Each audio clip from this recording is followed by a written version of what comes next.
Hace 8 días tocamos un tema un poco espinoso. Estuvimos hablando de algo que no ha sido fácil.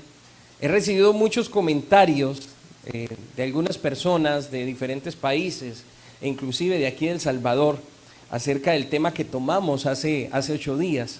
Y si usted lo vio o estuvo presente en ese tema, sabe que es un tema que de por sí a los religiosos no les gusta que toquemos, que hablemos. Y yo me considero, yo muchas veces me cuestioné mucho el ser pastor. ¿Por qué yo era pastor? ¿Por qué había aceptado ser pastor? Si soy el más criticón, por así decirlo, acerca del ministerio pastoral. Soy de los que más critican a los pastores o a la obra o a las administraciones en las que he podido conocer. Entonces siempre me he puesto a pensar y a hablar con Dios: Señor, ¿por qué me permites ministrar tu palabra? ¿Por qué ser pastor cuando no estoy de acuerdo con tantas cosas que se hacen desde el pastorado, desde las iglesias? Y bueno, pienso que Dios tiene un propósito aún conmigo en ese sentido. Dios tiene un porqué y un para qué nos permite a nosotros poder compartir estos mensajes, o por qué ser pastores y compartir la palabra del Señor. Algunas personas me escribían, me decían: hermano Leo, le dio muy duro a los religiosos.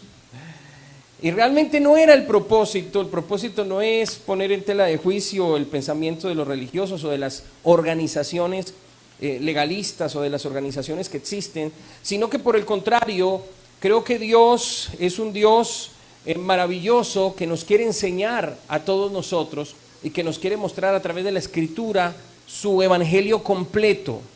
A mí me gusta mucho estudiar historia y la historia de las iglesias, y la historia de la iglesia del nombre que llegó a Colombia hace más de 80 años.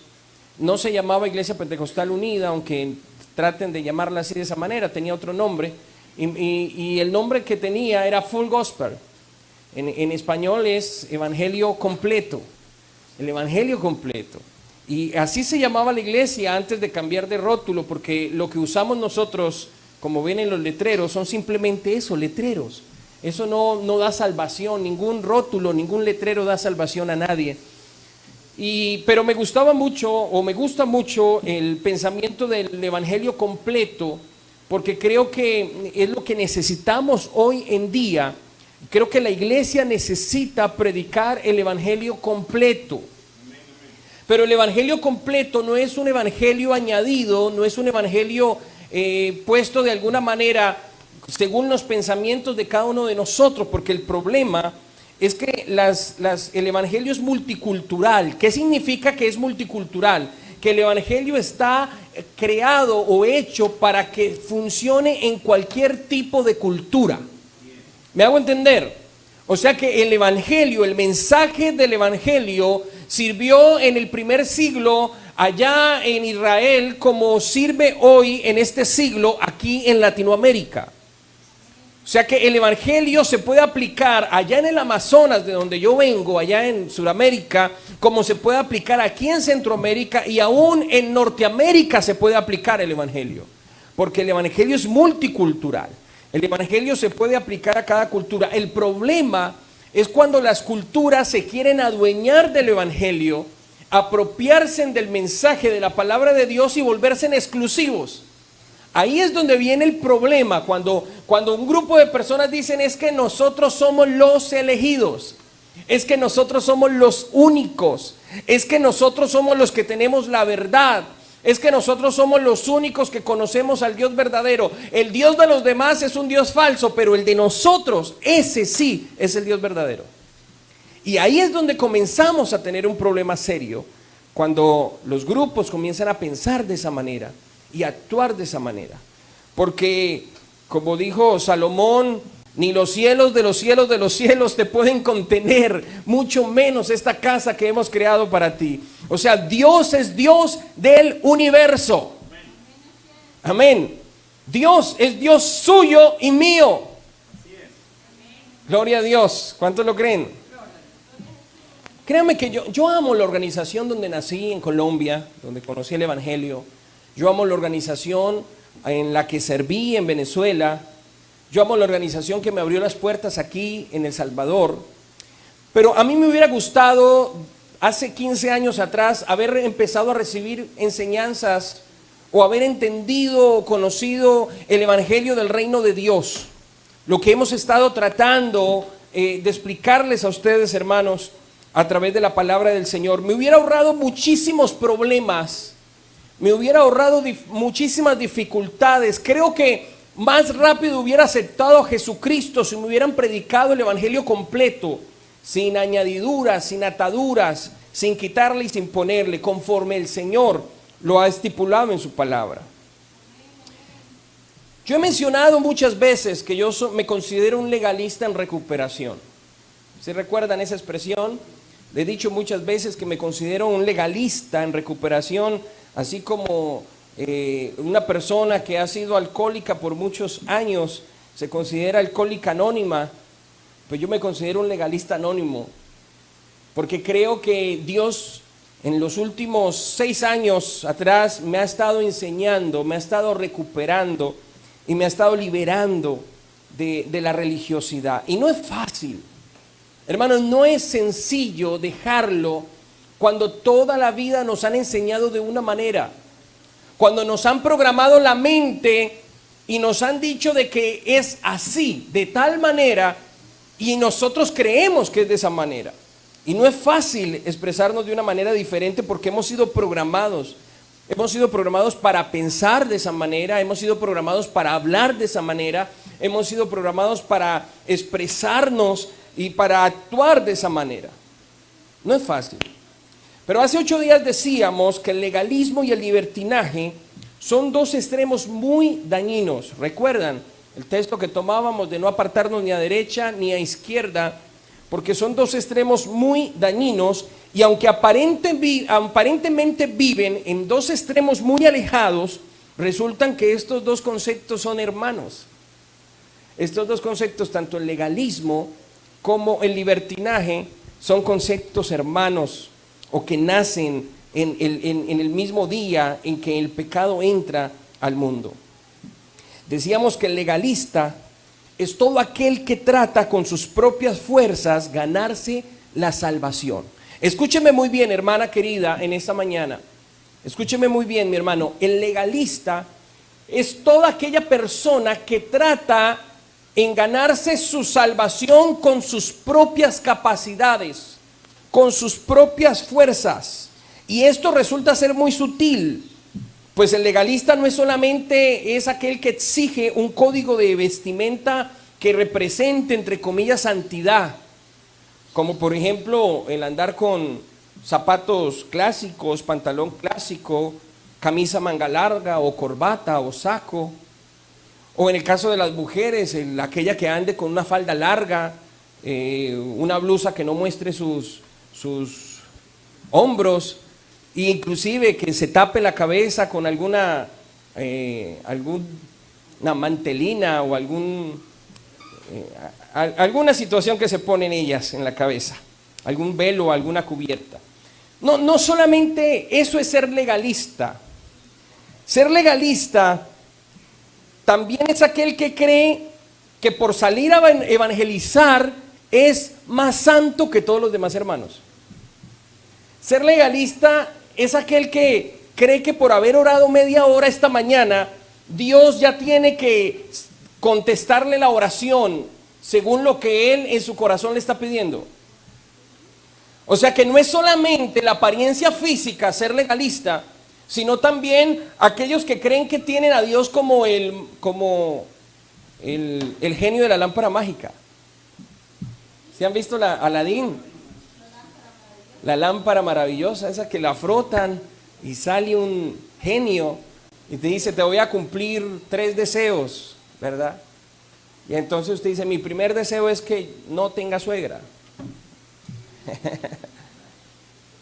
A veces nosotros creemos, hermanos, que por haber hecho algo para la obra del Señor somos mejor que los demás. Y eso es ser legalista. Eso es ser legalista. Y si a algún hermano le va mal, si pierde el trabajo, si se enferma su hijo, si llega la suegra a visitarlo, o cualquier cosa mala le sucede, decimos, eso es porque Dios lo está castigando. O eso es porque quién sabe que algo malo está haciendo. Eso es porque está en pecado el hermano. Y atribuimos conceptos y cosas que nada tienen que ver con la verdad a situaciones que nos están pasando. O culpamos a Dios, o culpamos al diablo, pero culpamos a alguien. Y alguien tiene la culpa menos yo. Y siempre buscamos ser las víctimas y nos victimizamos frente a la situación y empezamos a decir la culpa es de los hermanos, la culpa es del pastor, la culpa es de mi esposa, la culpa es del diablo, la culpa es de Dios, y buscamos culpar a todo el mundo menos hacernos responsable de nuestros actos. Cuando hablamos del libertinaje, entonces estamos hablando del otro extremo,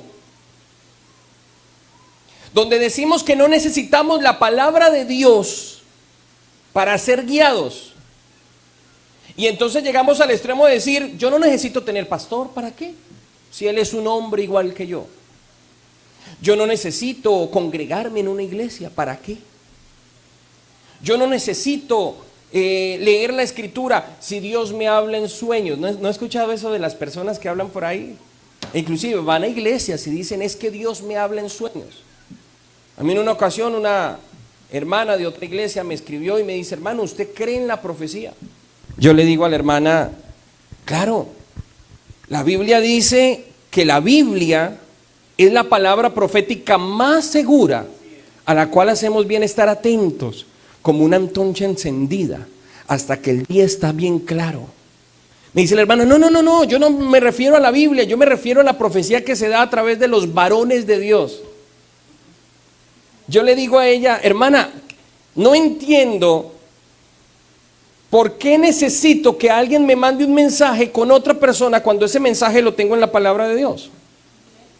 O sea, es como que yo, que soy padre, tengo a mi hijo Santiago, pero no le quiero hablar a mi hijo Santiago, sino que voy y llamo, por ejemplo, al hermano Jorge, que vive por allá en otro barrio, que está lejos, y le digo, hermano Jorge, hágame el favor y dígale a mi hijo que yo lo quiero mucho y lo voy a bendecir.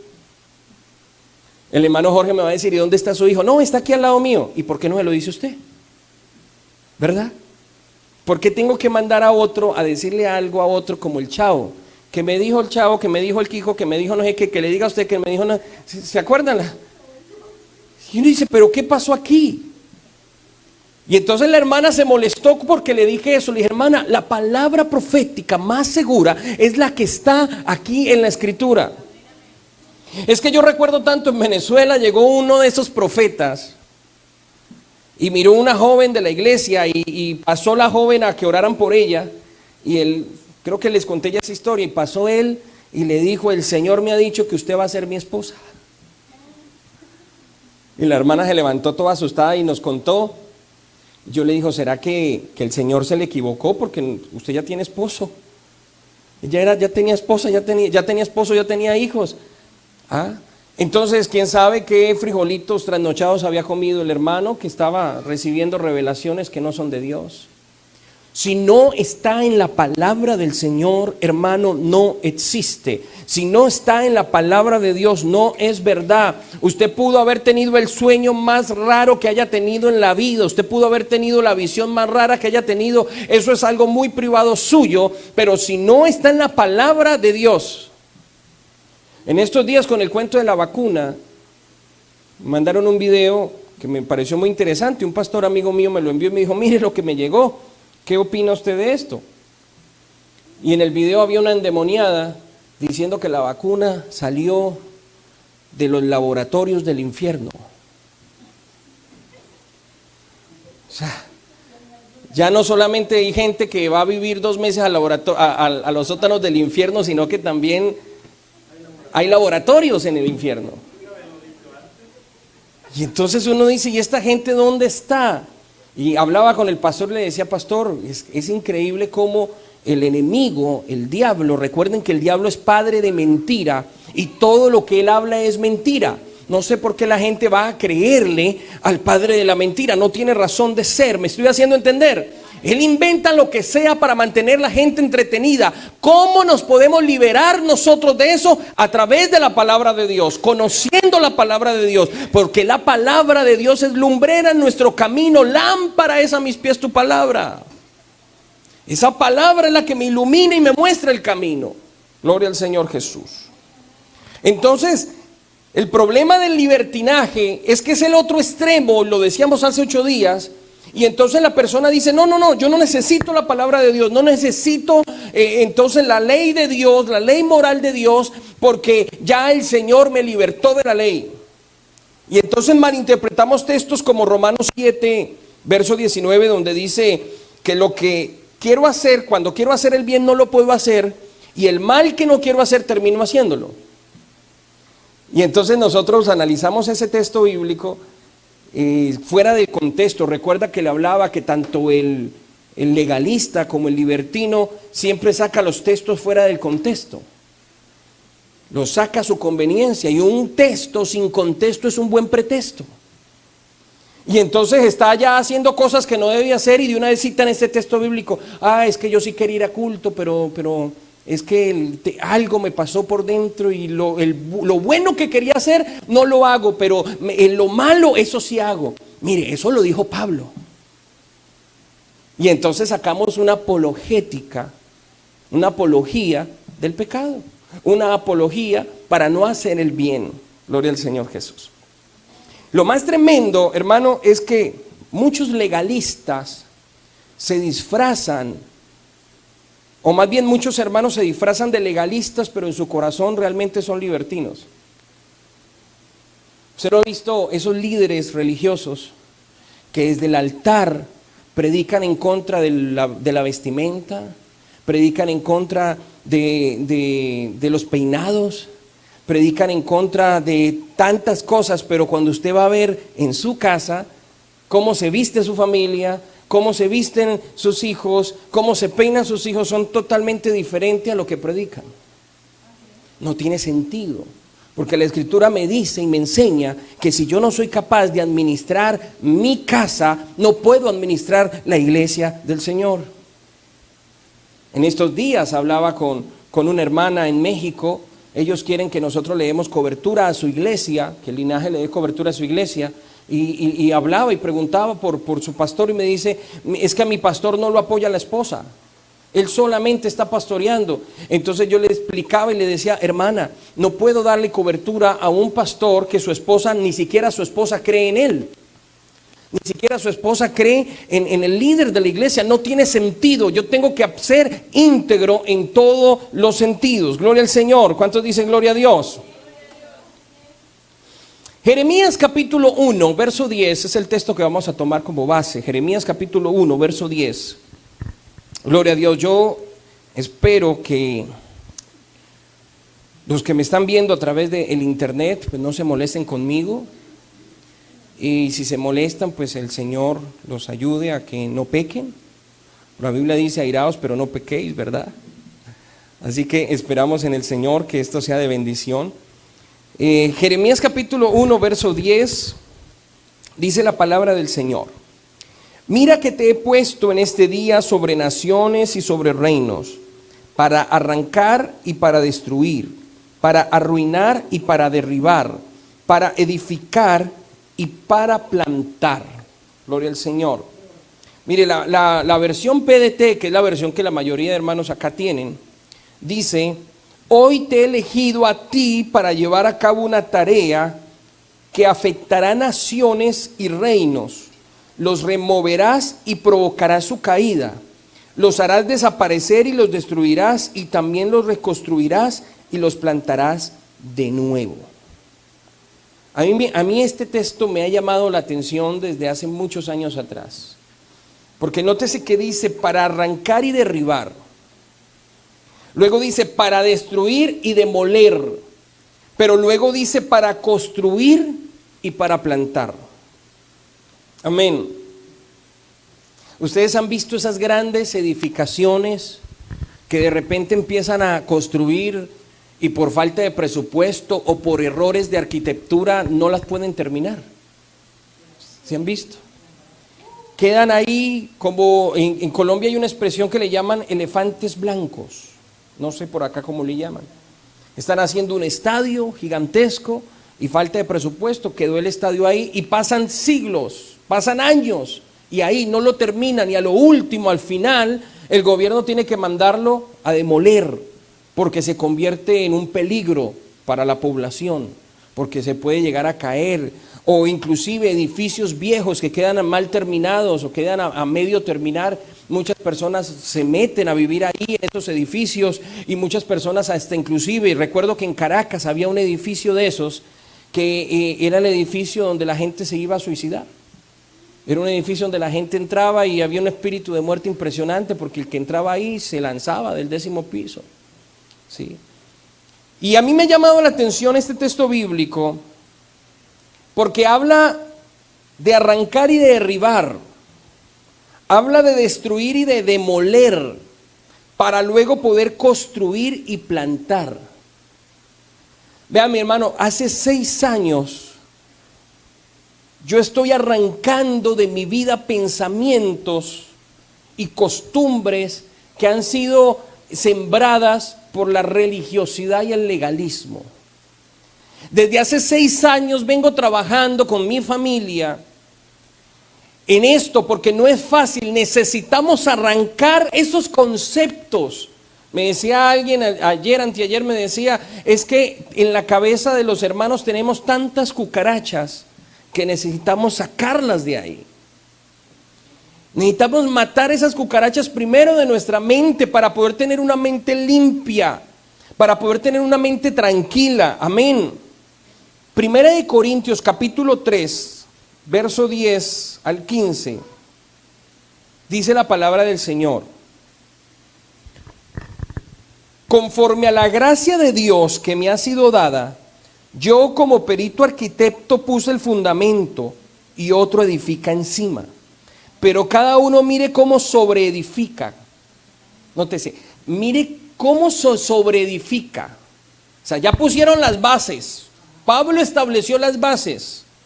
Y luego le dice a los demás, pero ahora miren ustedes, líderes, qué es lo que van a edificar encima de esas bases. Porque nadie puede poner otro fundamento que el que está puesto, el cual es Jesucristo. Jesucristo es nuestro fundamento. Y si sobre este fundamento alguno edificare oro, plata, piedras preciosas, madera, heno, hojarasca, la obra de cada uno será manifiesta, porque el día la declarará, pues por el fuego será revelada, y la obra de cada uno, cual sea, el fuego la probará. Si permaneciera la obra de alguno que sobreedificó, recibirá recompensa. Si la obra de alguno se quemare, él sufrirá pérdida, si bien él mismo será salvo, aún así como por el fuego. En arquitectura,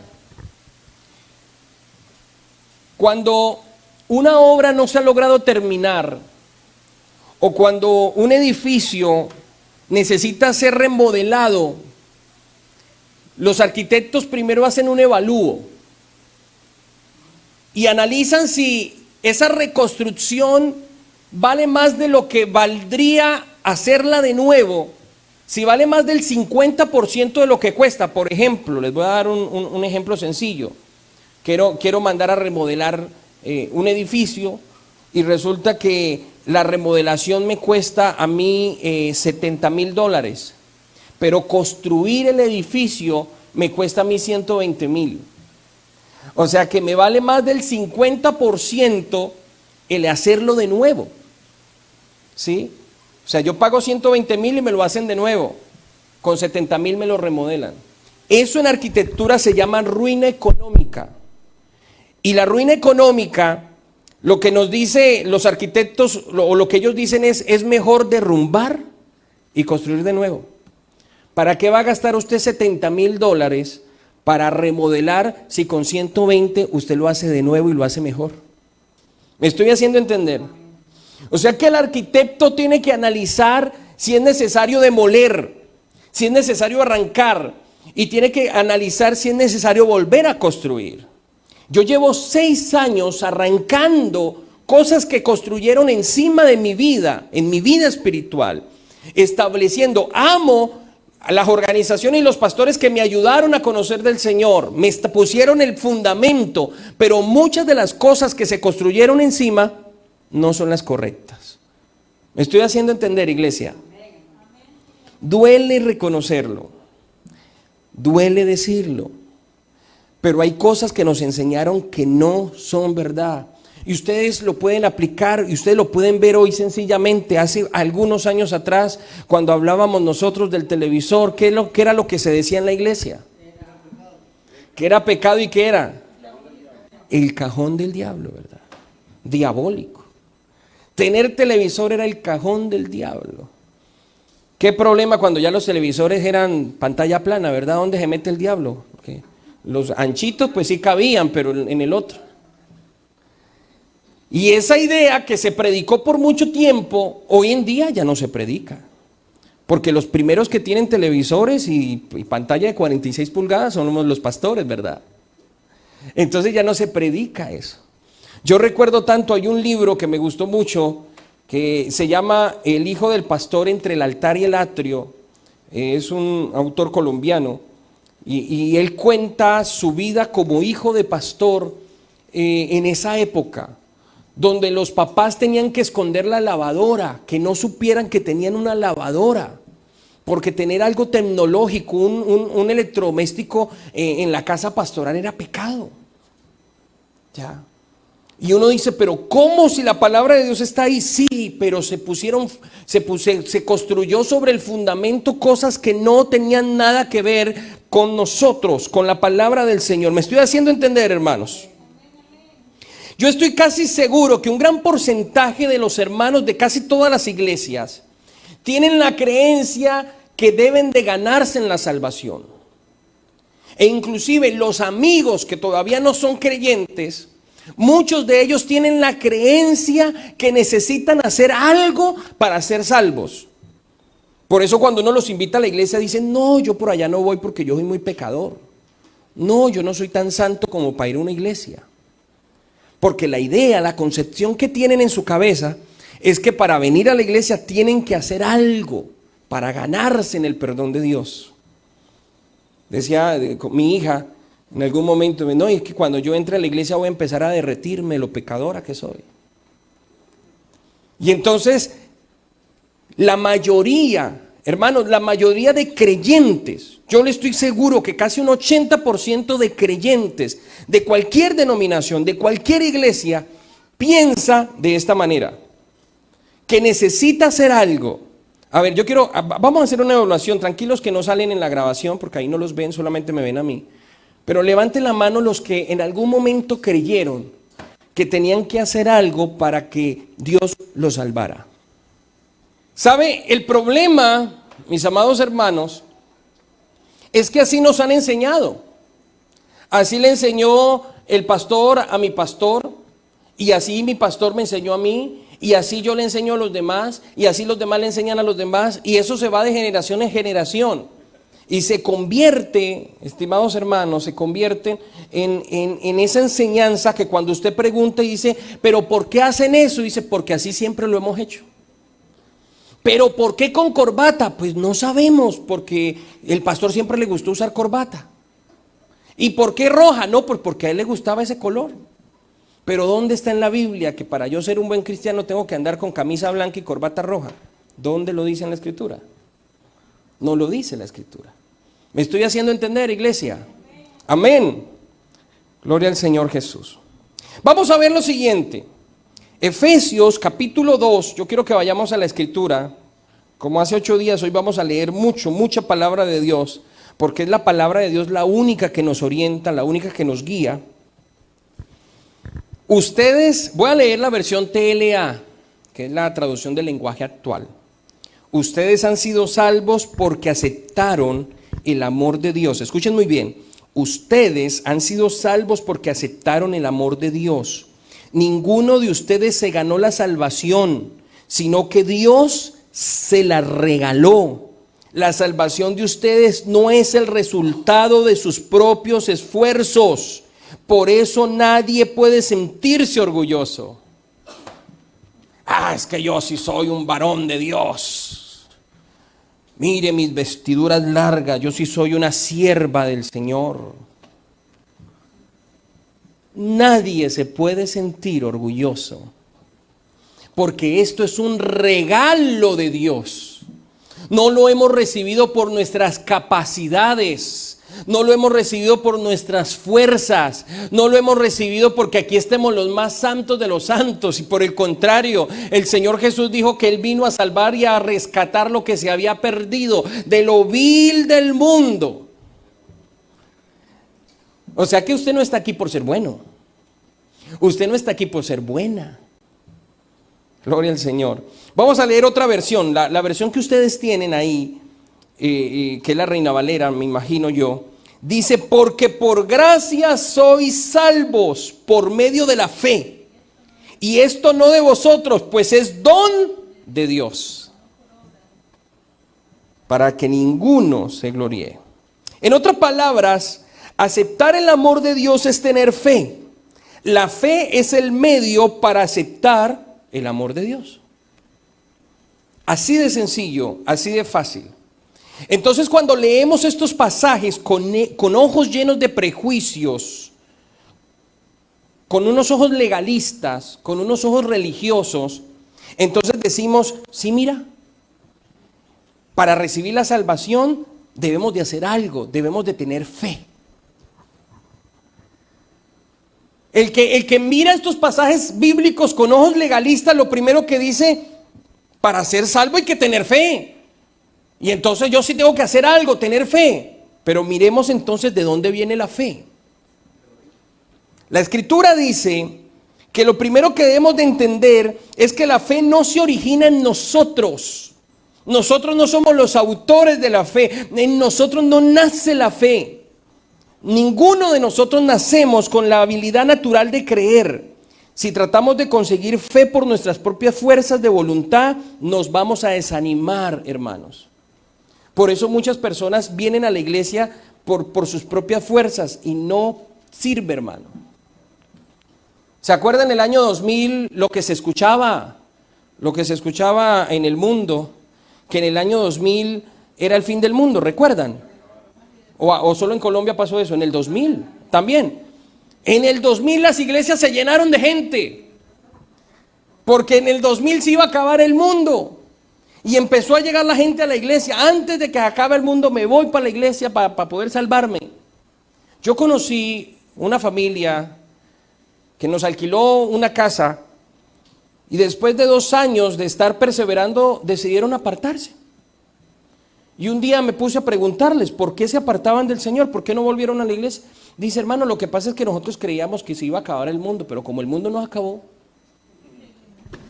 pues vamos otra vez a disfrutar del mundo. O sea que la convicción, la fe que ellos tenían no era la fe correcta. Ellos lo que creían era que el mundo se iba a acabar, por lo tanto tenían que buscar el medio de salvarse por sus propias fuerzas. Leamos entonces 2 de Pedro capítulo 1 verso 1. Pero vamos a leerlo con unos ojos diferentes, hermanos. Entendiendo que la fe no puede salir de nosotros. Esto lo hacemos al fijar la mirada en Jesús, el campeón que inicia y perfecciona nuestra fe. ¿Quién inicia nuestra fe, hermanos? Jesucristo. No es nosotros, no sale de nosotros. Nuestro corazón solamente está inclinado hacia la maldad, hacia lo malo, hacia lo negativo. Nosotros no buscábamos al Señor. Ninguno de los que estábamos aquí un día que amanecimos y dijimos, oiga, pues hoy me siento tan santo que debo ser un hermano cristiano evangélico. Ninguno. Nosotros estábamos inclinados a la rumba, a la parranda, a lo malo, a lo negativo. Gloria al Señor. Dice, esto lo hacemos al fijar la mirada en Jesús, el campeón que inicia y perfecciona nuestra fe, debido al gozo que le esperaba. Jesús soportó la cruz sin importarle la vergüenza que estaba representada, que ésta representaba. Ahora está sentado en un lugar de honor junto al trono de Dios. Veamos otra versión para que la entendamos mejor. Pongamos toda nuestra atención en Jesús, pues de Él viene nuestra confianza y es Él quien hace que confiemos cada vez más y mejor. Jesús soportó la vergüenza de morir clavado en una cruz porque sabía que después de tanto sufrimiento sería muy feliz, y ahora se ha sentado a la derecha del trono de Dios. Hermano, la palabra griega autor también se traduce del original como inaugurador, líder, pionero o precursor. Jesús es el originador de nuestra fe. Él es aquel que inaugura o la inicia en cada uno de nosotros. Él también nos guía por el camino de la fe, ya que Él fue el pionero que transitó ese camino durante su vida en la tierra. Aleluya. Yo no sé si usted está entendiéndome, porque yo estoy comprendiendo esto de una manera exquisita, hermano, porque no es con nuestras fuerzas, no somos nosotros, Él lo hace todo. Ahora entendemos que la fuente de la fe no se encuentra en nosotros, hermano. Usted no necesita tener esa fuente, la fe es dada por Dios. Y el Señor Jesús es el autor, el originario de la fe, gloria al Señor. Entonces, para ser salvo, escúchenme muy bien, mis amigos que nos visitan el día de hoy y mis hermanos que están aquí. Entonces, para ser salvo necesito tener fe, pero la fe me la da Dios. Entonces, la pregunta es, ¿cómo recibo esa fe que me permite aceptar el amor de Dios? Ahora sí entiendo ese pasaje bíblico de aquel hombre que lleva a su hijo, que está enfermo, está endemoniado, y se lo lleva a los discípulos, ¿recuerdan? Y los discípulos no pueden sacar fuera el demonio. Y entonces este señor se le acerca a Jesús y le dice: maestro, he traído a mi hijo que está endemoniado, y cuando lo toma el demonio lo bota al fuego para matarlo, o lo bota al agua para ahogarlo. Y lo he traído a sus discípulos, pero ellos no han podido sacarlo. Entonces el Señor Jesús le dice: mándalo a traer, y manda a traer el niño. Y dice que el Señor le dice: bueno, aquí se lo voy a traer. Si puedes ayudarnos, ayúdenos, por favor. Y el Señor le contesta: ¿cómo que si puedes ayudarnos? Me gusta mucho esta versión.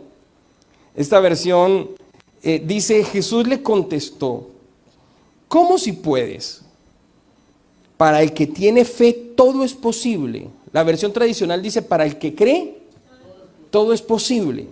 Dice: para el que tiene fe todo es posible. Entonces el padre del muchacho exclamó: yo tengo fe, pero ayúdenme a tener más. Yo tengo fe, pero ayúdeme a tener más. Mis amigos que están hoy, yo sé que ustedes tienen fe en Dios, pero hoy Dios puede ayudarles a que esa fe crezca, a que ustedes hoy puedan entregarle su corazón por completo al Señor. Yo sé que esta iglesia tiene fe, pero hoy podemos decirle: Señor, tenemos fe, pero ayúdenos a tener más fe todavía. Gloria al Señor. Mire lo que dice Romanos 10:17, y el hermano Jorge ya se me estaba adelantando hace un momento. Dice: así que la fe es por el oír, y el oír por la palabra de Dios. ¿Cómo nace la fe en nuestros corazones? Cuando usted oye la palabra de Dios. Entendamos esto: la salvación es por gracia. ¿Qué significa gracia? Es don inmerecido. O sea que Dios te ha dado la salvación no porque te la merezcas, sino porque a Él le plació dársela. Y para aceptar esa salvación debo de tener fe. Y para poder tener fe, lo que debo de hacer es oír la palabra de Dios. Oír la palabra de Dios. Entonces, si nosotros podemos oír la palabra de Dios, va a nacer la fe en nuestras vidas. Gloria al Señor. Romanos capítulo 10, verso 17. Así que las personas llegan a confiar en Dios cuando oyen el mensaje acerca de Jesucristo.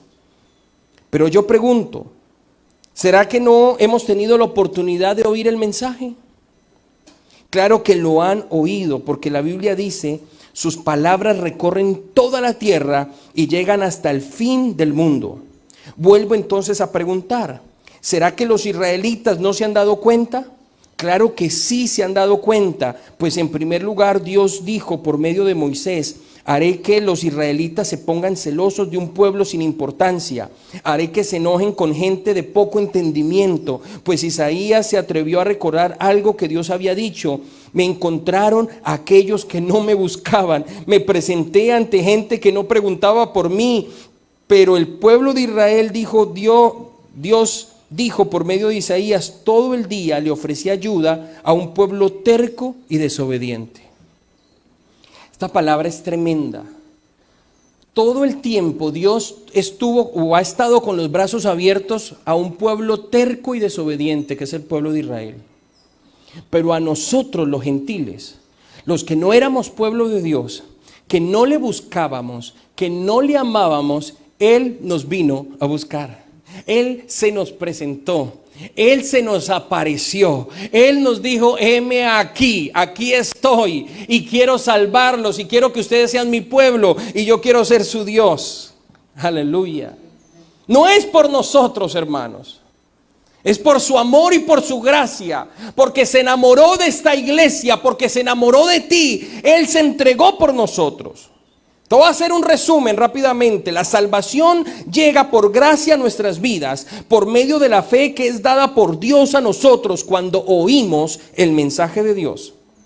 Ahora, no falta el religioso que diga, pero debo de oírlo. Debo de poner oído entonces.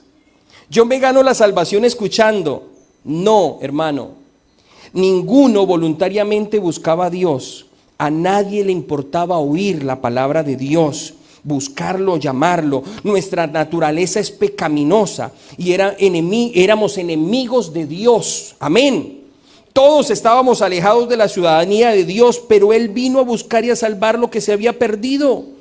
Él es el buen pastor que busca la oveja perdida y aún da la vida por ella. Nosotros no hacemos nada, Él lo hace todo, tanto que aún siendo salvos, y estando con Él nos guarda sin caída, dice la Escritura.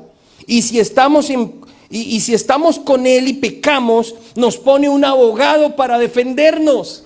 Porque si alguno ha pecado, abogado tenemos para con el Padre, dice la Escritura. O sea, que Él no solamente nos perdona, sino que nos sigue perdonando, nos sigue ayudando, nos sigue guardando, nos sigue justificando.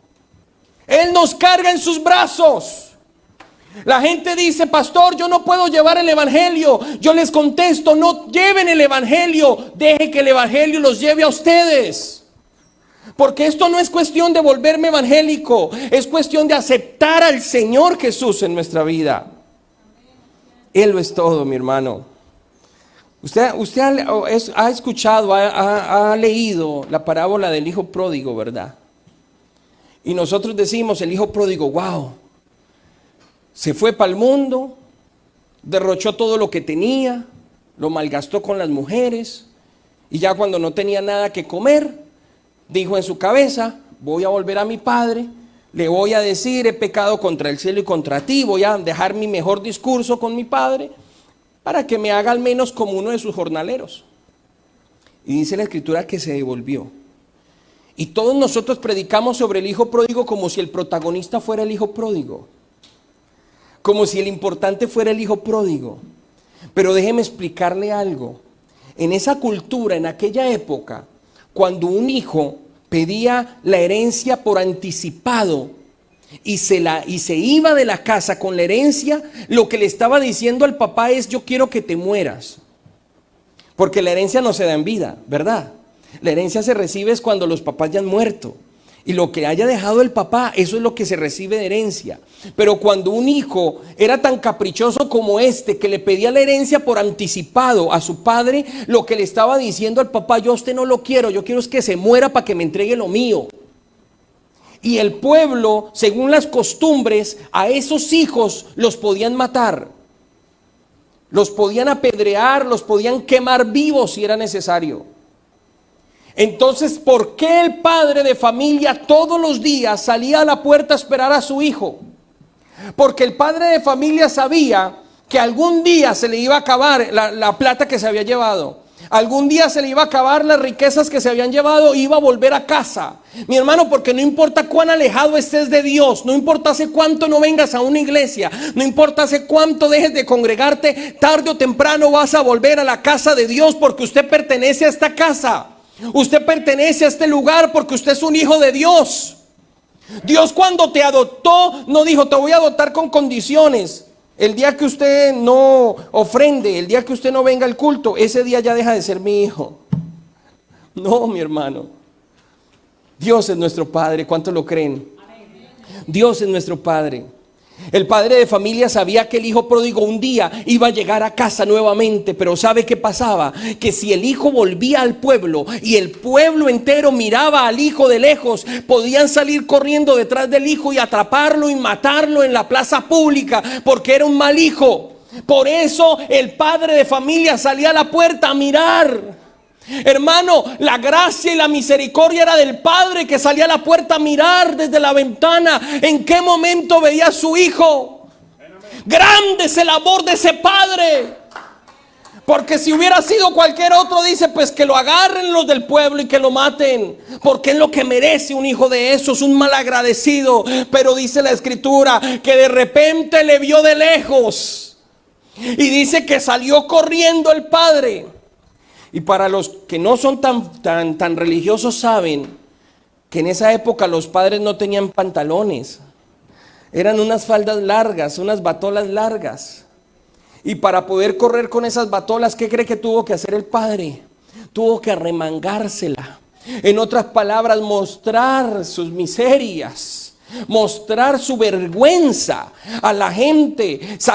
Pasaron a ver un viejito corriendo con las naguas encima, hermano, corriendo a todo, y todo el mundo, ¿qué le pasó aquí al vecino? ¿Por qué este señor está corriendo así? Es que él salió corriendo mostrando su vergüenza, porque él decía, yo tengo que llegar primero donde mi hijo, porque si llega al pueblo lo mata, pero si yo llego y lo abrazo, lo estoy perdonando y no lo pueden matar. Él corrió, nuestro Padre Celestial se desnudó en la cruz del Calvario para salvarnos a nosotros. Mostró su vergüenza en la cruz. No hicimos nada. Nosotros lo único que hicimos fue derrochar todo lo que Dios nos ha dado. Lo que hicimos fue malgastar las bendiciones del Señor. Lo que hicimos fue no valorar lo que Dios nos había dado. Pero Él corrió a abrazarnos, Él corrió a perdonarnos, Él corrió, no era el discurso que llevaba el hijo, porque no alcanzó ni a decírselo. Cuando el papá ya lo tenía abrazado, ya se había echado encima de él, lo tenía ahí del cuello, mi hermano. No fue el discurso que él pensó en decirle lo que convenció al padre de familia. No es su oración y sus lágrimas de cocodrilos, perdóneme la expresión, la que convence a Dios. Es que Dios te ama y con solo verte está enamorado de ti y dice, yo te perdono, yo te amo, yo te restauro, yo te levanto. Gloria a Dios. Aleluya. Y usted dirá, hermano, yo tengo que hacer algo. No tienes que hacer nada. Filipenses capítulo 2 verso 13 dice, porque Dios es el que en vosotros produce así el querer como el hacer por su buena voluntad. Es Dios. No crea que fue hermano Jorge que los trajo acá. Fue Dios a través del hermano Jorge. No crea que fue la invitación que les envié por el WhatsApp para que se conectaran a la predicación. Es Dios, hermano, que nos está llamando. Juan capítulo 8 verso 47. El que es de Dios, las palabras de Dios oye. Por eso no las oís vosotros, porque no sois de Dios. Juan capítulo 8 verso 47. Los que pertenecen a Dios escuchan con gusto la palabra de Dios, pero ustedes no la escuchan porque no pertenecen a Dios. Romanos 9:15 dice, porque Dios le dijo a Moisés, yo tendré compasión de quien yo quiera tenerla. Así que la elección de Dios no depende del que alguien quiera ser elegido o se esfuerce por serlo, más bien depende de que Dios tenga compasión. Aleluya. Filipenses capítulo 1 verso 29 dice, porque a vosotros os he concedido a causa de Cristo, no solo que creáis en Él, sino también que padezcáis con Él. Efesios 1:4. Dios quiere bendecirnos de tal manera, porque nos eligió por amor antes de la creación del mundo, para que fuéramos su pueblo santo sin falta delante de Él, por el amor que tiene para nosotros. Segunda de Timoteo 1 verso 9. Dios nos salvó y nos eligió para que seamos parte de su pueblo. No hicimos nada para merecerlo, sino que Dios, por su gran amor, así lo planeó. Dios ya nos amaba desde antes de la creación del mundo, pues desde entonces pertenecíamos a Jesucristo. Póngase en pie, tenga la bondad. Usted le pertenece a Dios. Amigo querido, amiga querida que está con nosotros, usted le pertenece a Dios. Sea hoy, sea mañana o sea después. Pero usted un día va a tener un encuentro con ese Padre maravilloso. Un encuentro con ese Padre amoroso. Un encuentro con ese Padre que está corriendo para abrazarte. Aleluya. Mi hermano, si usted alguna vez creyó que usted estaba aquí por sus fuerzas, porque usted un día decidió, usted dijo, no, es que yo decidí un día dejar el mal camino. No, mi hermano. A veces nos tocó dejar el mal camino, porque si no nos iban a dejar en otro lado. Pero usted está aquí, es porque Dios así lo ha querido. Usted está aquí porque Dios te ama. Usted está aquí no por sus fuerzas, ni por lo bonita que es, ni por lo inteligente que es, ni por las capacidades que usted tiene. Usted está aquí por la gracia de Dios. Somos salvos por gracia. Él fue el que puso el sentir de que escucháramos la palabra de Dios. Él fue el que puso la fe en nosotros, en que aceptáramos su amor. Y Él fue el que fue a la cruz del Calvario para salvarnos a nosotros. En esta hora, mi hermano, yo quiero que usted cierre sus ojos ahí donde está. Cierre sus ojos, iglesia. Si alguna vez pensó que usted hacía algo para merecer el amor de Dios, en esta hora pídale perdón a Dios y dile, Señor, perdóname por haber creído eso. Dígale, Señor, perdóname por haber pensado que yo tal vez podía hacer que tú cambiaras. Pero ahora entiendo que tú eres inmutable, tu amor es inmutable. Yo sé que Dios me ama.